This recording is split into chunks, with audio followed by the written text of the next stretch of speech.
말씀의 실제 5월 25일 주일 목회 직분의 고요성.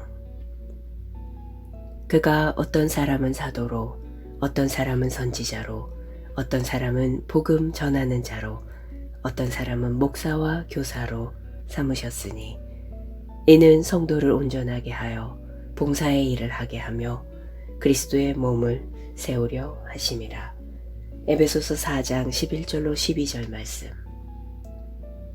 오늘의 본문 구절은 그리스도의 몸 안에 있는 오중 사역 은사와 직분을 나열합니다. 사도, 선지자, 복음 전하는 자, 목사, 교사입니다. 주님은 이 사역 은사와 직분을 통해 그분의 교회를 세우시고 모든 지체가 사역의 일을 할 수 있도록 하십니다. 그러나 모든 사역 직분 중에서 하나님께서 특별히 회중에 대한 책임을 맡기신 직분은 목회 사역입니다. 하나님의 임명을 받아 일정 기간 동안 목회자로 기능하는 사람들이 있지만 그들이 반드시 목회 사역으로 부름받은 것은 아닙니다. 어떤 사람들은 하나님의 사역자가 되는 것은 교회를 목회해야 한다는 것을 의미한다고 생각하지만 그렇지 않습니다. 교회를 목회하는 것은 독특한 부르심이며 하나님의 특별한 부르심 없이 그 자리에 들어가는 것은 유감스러운 결말로 이어질 수 있습니다.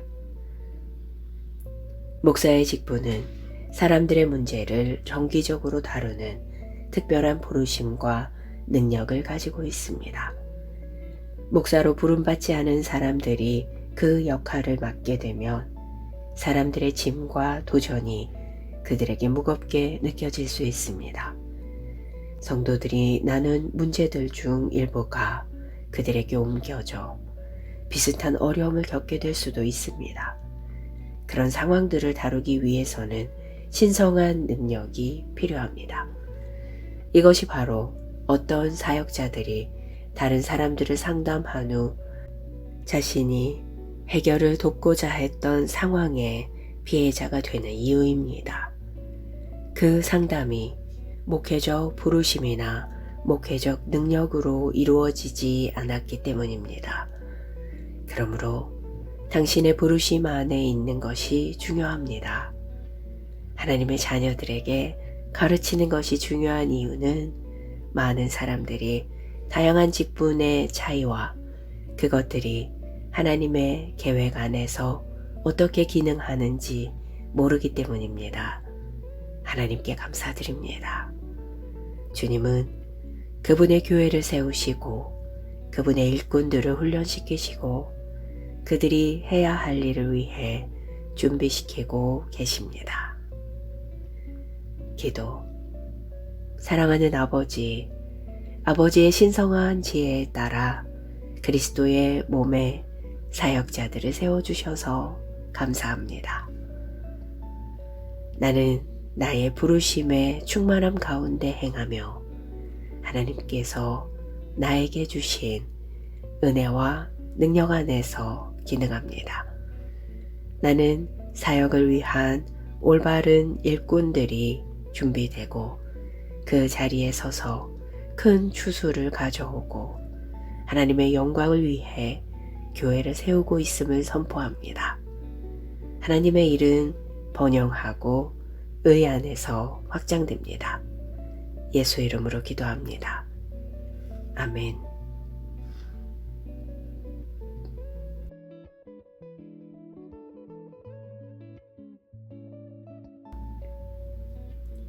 말씀의 실제 5월 25일 주일 목회 직분의 고요성.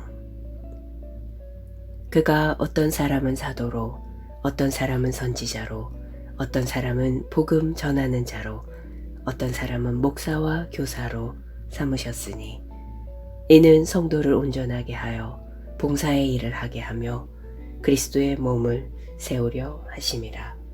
에베소서 4장 11절로 12절 말씀. 오늘의 본문 구절은 그리스도의 몸 안에 있는 오중 사역 은사와 직분을 나열합니다. 사도, 선지자, 복음 전하는 자, 목사, 교사입니다. 주님은 이 사역 은사와 직분을 통해 그분의 교회를 세우시고 모든 지체가 사역의 일을 할 수 있도록 하십니다. 그러나 모든 사역 직분 중에서 하나님께서 특별히 회중에 대한 책임을 맡기신 직분은 목회 사역입니다.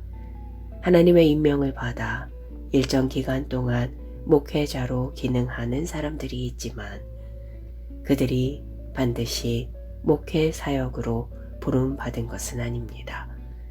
어떤 사람들은 하나님의 사역자가 되는 것은 교회를 목회해야 한다는 것을 의미한다고 생각하지만 그렇지 않습니다. 교회를 목회하는 것은 독특한 부르심이며 하나님의 특별한 부르심 없이 그 자리에 들어가는 것은 유감스러운 결말로 이어질 수 있습니다. 목사의 직분은 사람들의 문제를 정기적으로 다루는 특별한 부르심과 능력을 가지고 있습니다. 목사로 부름받지 않은 사람들이 그 역할을 맡게 되면 사람들의 짐과 도전이 그들에게 무겁게 느껴질 수 있습니다. 성도들이 나눈 문제들 중 일부가 그들에게 옮겨져 비슷한 어려움을 겪게 될 수도 있습니다. 그런 상황들을 다루기 위해서는 신성한 능력이 필요합니다. 이것이 바로 어떤 사역자들이 다른 사람들을 상담한 후 자신이 해결을 돕고자 했던 상황의 피해자가 되는 이유입니다. 그 상담이 목회적 부르심이나 목회적 능력으로 이루어지지 않았기 때문입니다. 그러므로 당신의 부르심 안에 있는 것이 중요합니다. 하나님의 자녀들에게 가르치는 것이 중요한 이유는 많은 사람들이 다양한 직분의 차이와 그것들이 하나님의 계획 안에서 어떻게 기능하는지 모르기 때문입니다. 하나님께 감사드립니다. 주님은 그분의 교회를 세우시고 그분의 일꾼들을 훈련시키시고 그들이 해야 할 일을 위해 준비시키고 계십니다. 기도. 사랑하는 아버지, 아버지의 신성한 지혜에 따라 그리스도의 몸에 사역자들을 세워주셔서 감사합니다. 나는 나의 부르심의 충만함 가운데 행하며 하나님께서 나에게 주신 은혜와 능력 안에서 기능합니다.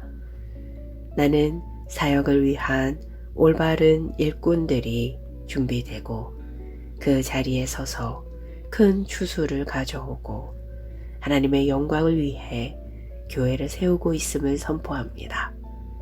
하나님의 일은 번영하고 의 안에서 확장됩니다. 예수 이름으로 기도합니다. 아멘.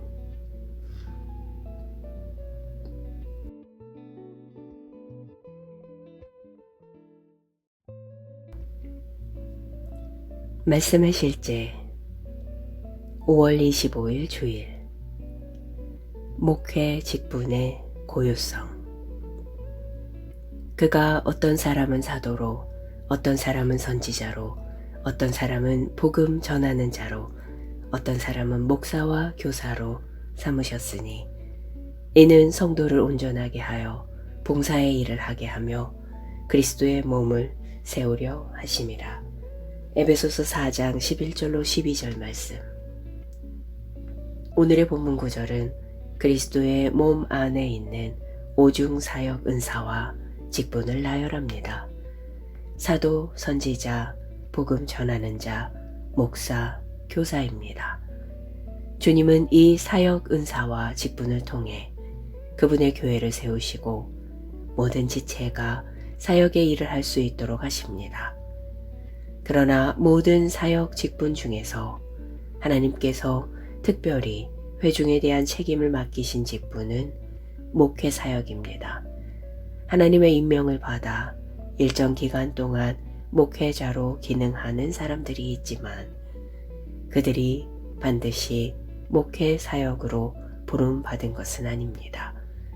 어떤 사람들은 하나님의 사역자가 되는 것은 교회를 목회해야 한다는 것을 의미한다고 생각하지만 그렇지 않습니다. 교회를 목회하는 것은 독특한 부르심이며 하나님의 특별한 부르심 없이 그 자리에 들어가는 것은 유감스러운 결말로 이어질 수 있습니다. 목사의 직분은 사람들의 문제를 정기적으로 다루는 특별한 부르심과 능력을 가지고 있습니다. 목사로 부름받지 않은 사람들이 그 역할을 맡게 되면 사람들의 짐과 도전이 그들에게 무겁게 느껴질 수 있습니다. 성도들이 나눈 문제들 중 일부가 그들에게 옮겨져 비슷한 어려움을 겪게 될 수도 있습니다. 그런 상황들을 다루기 위해서는 신성한 능력이 필요합니다.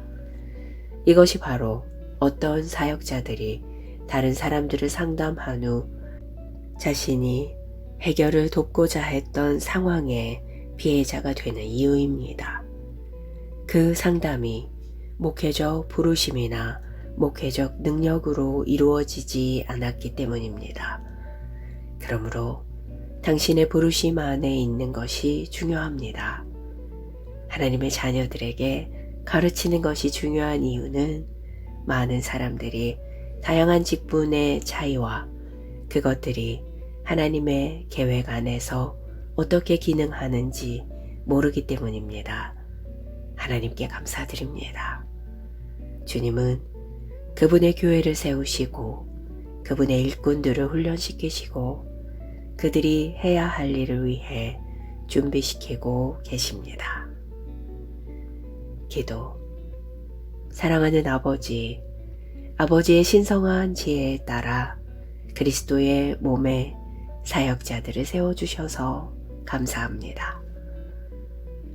나는 나의 부르심의 충만함 가운데 행하며 하나님께서 나에게 주신 은혜와 능력 안에서 기능합니다.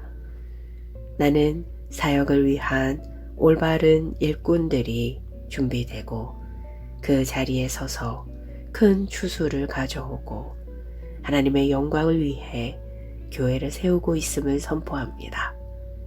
하나님의 일은 번영하고 의 안에서 확장됩니다.